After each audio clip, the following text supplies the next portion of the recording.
Hello everyone, welcome to judiciary textbook. मेरा नाम दीक्षा चौधरी है और आज की डीएलयूपी वीडियो में मैं आपके लिए एक बहुत ही अहम टॉपिक लेके आई हूँ जो काफ़ी सालों से देखिए इस पर्टिकुलर मैटर पे केसेस आते हैं कि जिस तरीके से महिला और पुरुष के बीच में संबंध बनते हैं, एक प्रॉमिस होता है शादी का और कॉन्सिक्वेंटली जो है फिजिकल रिलेशनशिप्स भी इन दोनों के बीच में बनते हैं और बाद में जो मैन है, जो आदमी है, वो मुकर जाते हैं कि भाई मैं तुमसे शादी नहीं करूंगा। इसी तरीके के मामले जो है सुप्रीम कोर्ट और वेरियस हाई कोर्ट्स के सामने पहले भी आ चुके हैं and this is one of the matter जिसमें फॉर्मर जज इन्वॉल्व है। तो क्या सुप्रीम कोर्ट ने किया है, बोला है इस पर्टिकुलर जजमेंट में, क्या ऑब्जर्वेशंस रहे हैं, की ऑब्जर्वेशंस रहे हैं, कौन कौन से इंपॉर्टेंट मामले जो है इन्होंने पहले वाले साइट किए हैं, वो सब हम इस पर्टिकुलर वीडियो में देखने वाले हैं। इसके अलावा डीएलयूपी के वीडियोस जो भी ये पीडीएफ फॉर्म में आपके पास टाइमली मैनर में ऑटोमेटिकली रोज आ जाए करेंगे आपके व्हाट्सएप पे, मेल पे। अगर आप इसी वीडियो के नीचे डिस्क्रिप्शन बॉक्स में जो फॉर्म दिया गया है उसको फिल कर दे तो देखिए आपके लिए जो है एक यहाँ पे चिंता बिल्कुल आपको करने की जरूरत नहीं है। रोज रोज आपको पीडीएफ कहीं से डाउनलोड करनी पड़े, अपलोड करनी पड़े, मांगनी पड़े, ऐसा कुछ नहीं है। ऑटोमेटिकली आप इसको रिसीव करेंगे। ठीक है, तो यहाँ पे देखो मामला देखते हैं। Supreme court quashes rape charges on consensual relation can not be criminalised. तो इस तरीके का हम ये जजमेंट इसलिए ले रहे हैं क्योंकि यूपी पीसीएसजे में मेंस में ऑलरेडी इस पर्टिकुलर जजमेंट पे इस तरीके का क्वेश्चन आ चुका है। तो रीसेंट जजमेंट साइट करनी बहुत इंपॉर्टेंट होती है। ठीक है, तो केस का नाम Vishwa Jyoti Chatterjee versus state of West Bengal और honourable justice B V Nagarathna and Satish Chandra Sharma were present in this particular यहाँ पे bench. This is my Telegram channel जहाँ पे आप मुझे फॉलो कर सकते हैं और मेरे साथ डायरेक्टली जो है यहाँ पे जुड़ सकते हैं। सारा आपको पीडीएफ, कोई भी अपडेट हो रहा है किसी भी एग्जाम से रिलेटेड, आपको यहाँ पे दिया जाएगा। इसके बाद जो है मैं आपको एक और इंपॉर्टेंट जो है फैक्ट बता देती हूँ थोड़ा कि देखिए यहाँ पे जो है एक महिला थी और एक पुरुष था। तो जो ये पुरुष था एक जज एज ए जुडिशियल ऑफिसर जो है उस टाइम पे सर्व कर रहा था और इसको अपनी वाइफ से जो है जुडिशियल सेपरेशन मिल चुका था। वहीं ये जो महिला है उसका जो है यहाँ पे डिस्प्यूट पेंडिंग था, मैट्रिमोनियल डिस्प्यूट अपने हस्बैंड के साथ चल रहा था कोर्ट में। तो दोनों के ही जो पर्टिकुलर स्पाउसेस हैं, दोनों के अपने आपस में कोर्ट में मामले चल रहे थे और ये दोनों आपस में जो है साथ में आ जाते हैं, रिलेशनशिप में आ जाते हैं, कॉन्सिक्वेंटली फिजिकल रिलेशनशिप में जो है ये एंटर हो जाते हैं। जो महिला ऐसा कंटेंट करती है कि मेरी जो भी देखभाल है, मेरा जो रेजिडेंस है उसका रेंट देना, मेरी जो भी आर्थिक जिम्मेदारियां हैं, फाइनेंशियल रिस्पॉन्सिबिलिटी, या फिर मेरे बच्चे से रिलेटेड कोई भी खर्चा हो जो मुझे करना पड़ता था, वो सब ये आदमी किया करता था, एक्यूज्ड किया करता था, ये पर्टिकुलर जज साहब किया करते थे। तो सुप्रीम कोर्ट ने बेसिकली देखिए बोला क्या है कि फॉल्स प्रिटेक्स्ट ऑफ मैरिज या कंसेंशुअल रिलेशनशिप। अब देखो दो लोग अब इस तरीके के, जैसे कि ये महिला है और ये आदमी है, ये दोनों साथ में आ रहे हैं, कॉन्सेंशुअली साथ में आ रहे हैं, यानी एक दूसरे के बेसिकली इन दोनों की सहमति एक दूसरे के साथ आने की, ठीक है, और फिजिकल रिलेशनशिप में एंटर कर रहे हैं। अब कहीं ना कहीं आशंका है, पॉसिबिलिटी है, नियर पॉसिबिलिटी कि देखो इनकी शादी फ्यूचर में हो सकती है। ठीक है, बट अगर बाद में जाके ऐसा नहीं होता है तो महिला जो है केस किसी भी तरीके का केस जो है आदमी के साइड नहीं लेके आ सकती है। प्रोविजंस की बातें करें, कौन कौन से जो है यहाँ पे मुकदमे में किस किस तरीके के चार्जेस लगाए गए। आईपीसी का section 376 which relates to rape, cheating 417 506 का क्रिमिनल, इंटिमिडेशन सीआरपीसी का 164 और 227 डिस्चार्ज का मामला। तो बेसिकली यहाँ पे देखो जैसा कि मैं फैक्ट्स आपको ऑलरेडी बता रही हूँ, 2014 में जो है मामला इमर्ज हो चुका था। 2014 में जो है यहाँ पे मामला इमर्ज हो गया था। अक्यूज्ड का और कंप्लेनेंट का दोनों के अपने स्पाउसेस से रिलेटेड कोर्ट में मामले चल रहे थे। उसके बाद इनका रिलेशनशिप जो है 2014 से 16 के बीच में चला, जहां पे बहुत सारा जो है अक्यूज ने कंटेंट किया कि भाई, कंप्लेनेंट ने कंटेंट किया कि भाई जो अक्यूज था वो उनकी सारी आर्थिक जिम्मेदारियां निभाता था, बच्चे का ध्यान रखता था, रेंट वेंट पे करता था इस महिला के लिए। लेकिन 2017 के बाद जो है कुछ सर्कमस्टांसेस चेंज हो गए और जो है महिला ने केस फाइल कर दिया और फ्रॉम इस तरीके का कि देखिए जो अक्यूज्ड है उसने विड्रॉ कर लिया है इस पर्टिकुलर रिलेशनशिप में से और उसने एक प्रॉमिस किया था कि भाई वो शादी करेगा इस पर्टिकुलर महिला से, और यहाँ पे इस तरीके के जो है पर्टिकुलर एफआईआर रजिस्टर हुई और मैटर जो है क्रिमिनल लिटिगेशन में बदल गया। मामला जो है सुप्रीम कोर्ट में पहुंचा और सुप्रीम कोर्ट के जो है ये ऑब्जर्वेशंस हम देख रहे हैं। तो देखो लीगल एलिगेशंस किए गए।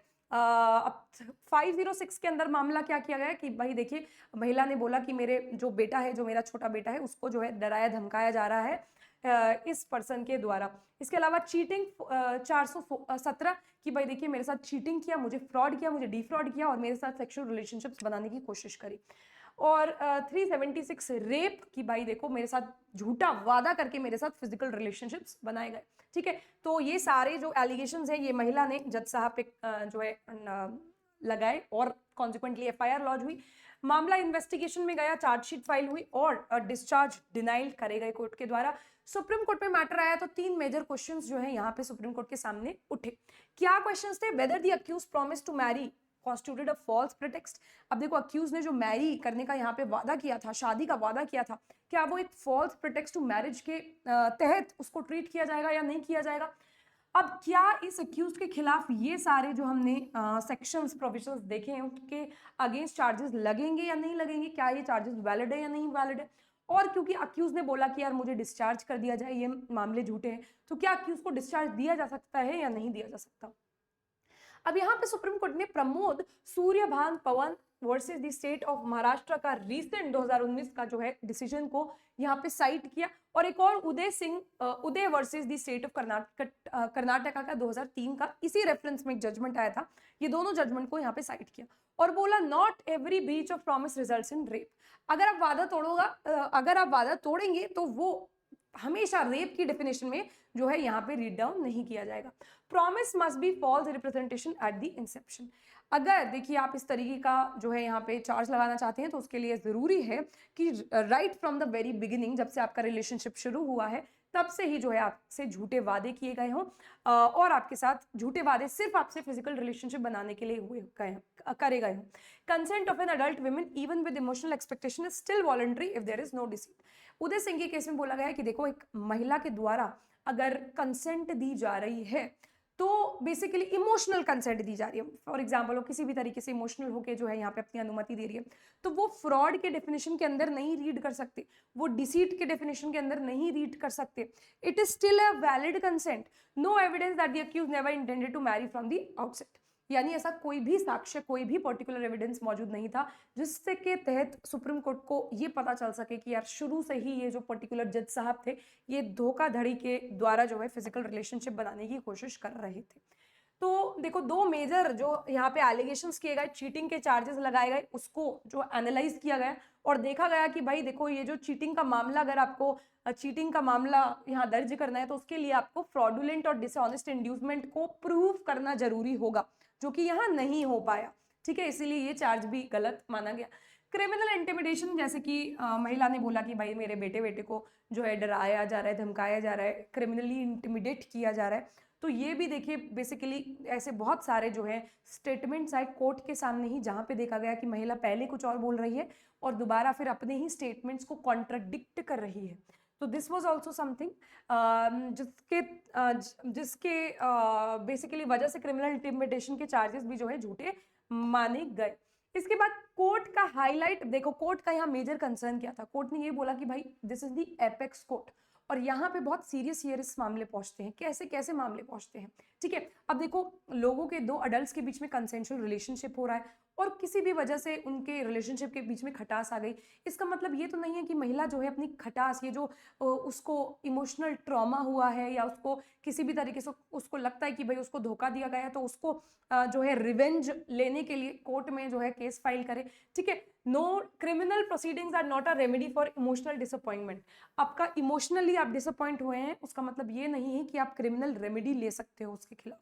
ठीक है, इसके अलावा यहाँ पे कंसर्न ये भी दिखाया गया कि भाई किस तरीके से रेप लॉस को मिसयूज किया जा रहा है, डाइल्यूट्स जेन्युइन कंप्लेंट्स। अब इस तरीके के कंप्लेंट्स अगर सुप्रीम कोर्ट के सामने आते हैं तो जो जेन्युइनली देखिए जो विक्टिम्स होती हैं, जिन्होंने जेन्युइनली सफर किया है, वो कहीं ना कहीं ओवर शैडो हो जाते हैं और उनको अपने मामले सामने लाने का जो है मौका नहीं मिल पाता। Harms both party specially when consent and emotional maturity are evident. अब देखो ऐसे मामलों में महिला भी कहीं ना कहीं पीड़ित हुई है और ये जज साहब भी, क्योंकि दोनों का ही नाम कहीं ना कहीं देखिए दोनों के अगेंस्ट क्रिमिनल मामला चला है, दोनों ने अपना टाइम गंवाया है, 2014 से ये केस चल रहा है, दोनों ने अपना पैसा गंवाया है, कहीं ना कहीं अपना रेपुटेशन भी जो है यहाँ पे दाव पे आ जाता है ऐसे केसेस में। तो दोनों ही पार्टीज को हार्मफुल होते हैं अगर आप इस तरीके के जो है लिटिगेशन, इस तरीके का जो है आप मामला, क्रिमिनल मामला सामने लेके आते हैं। Prolong suffering and litigations are unnecessary. तो यहाँ पे देखिए अंडरस्टैंडिंग द लीगल केस, यहाँ पे आप देख सकते हैं केस का बैकग्राउंड क्या था, एलिगेशंस किस तरीके से किए गए और सुप्रीम कोर्ट का क्या ऑब्जर्वेशन रहा। सुप्रीम कोर्ट ने टोटली बोला कि देखिए not every relationship that ends in separation amounts to rape. हर रिलेशनशिप अगर सेपरेशन हो रहा है, आपका रिलेशनशिप में आप सेपरेट हो रहे हैं, आपका रिलेशनशिप स्मूथली नहीं चल पा रहा, किसी भी तरीके से ब्रेकअप हो रहा है, तो इसका मतलब नहीं ये नहीं है कि अगर आपने थ्रू आउट द रिलेशनशिप किसी भी तरीके के फिजिकल रिलेशनशिप्स बनाए हैं तो वो रेप हो जाएगा। No, this can not be a case, क्योंकि आपका जो है कंसेंट उसमें मौजूद था और वॉलंटरी कंसेंट जो है यहाँ पे मौजूद था। इसके अलावा देखो यहाँ पे सुप्रीम कोर्ट ने डिसीजन लेते हुए कुछ और भी फैक्टर्स की तरफ हमारा जो है ध्यान यहाँ पे केंद्रित किया। पहला था कॉन्सेंशुअल रिलेशनशिप, देखो कंसेंट के द्वारा जो है ये रिलेशनशिप था। दूसरा इन्फॉर्म्ड अडल्ट, दोनों अडल्ट एक दूसरे के परिस्थिति से टोटली इन्फॉर्म्ड थे, एक दूसरे को पता था कि यार क्या क्या मामला चल रहा है एक दूसरे के खिलाफ, कैसी स्थिति में है, ठीक है। तीसरा एब्सेंस ऑफ डिसीट, किसी भी तरीके का फ्रॉड यहाँ पे देखने को नहीं मिला। चौथा किसी भी तरीके का कोर्जन देखने को नहीं मिला। और क्रिमिनल लॉ तो किसी भी तरीके से कोई भी क्रिमिनल जो स्टैट्यूट है, प्रोविजन है, धारा है, वो अप्लाई हो ही नहीं रही है, वो हम एनालाइज कर ही चुके हैं, ठीक है। इसके अलावा देखो की प्रिंसिपल्स रीअफर्म्ड, यहाँ पे कुछ रीअफर्मेशंस भी किए गए, जैसे कि कंसेंट अंडर सेक्शन 375, ये जो सेक्शन 375 के अंदर रेप की डेफिनेशन दी गई है, उसके अंडर जो कंसेंट के बारे में बताया गया है, बोला है कि वो कंसेंट अनइक्विवोकल और वॉलंटरी होनी चाहिए, without any if, without any but, और अपनी पूरी इच्छा से होनी चाहिए। False promise to marry, rape तभी होता है जब, अब ये देखो बहुत ही इंपॉर्टेंट फैक्टर है कि फॉल्स प्रॉमिस आपने किया है, वो रेप कब होगा।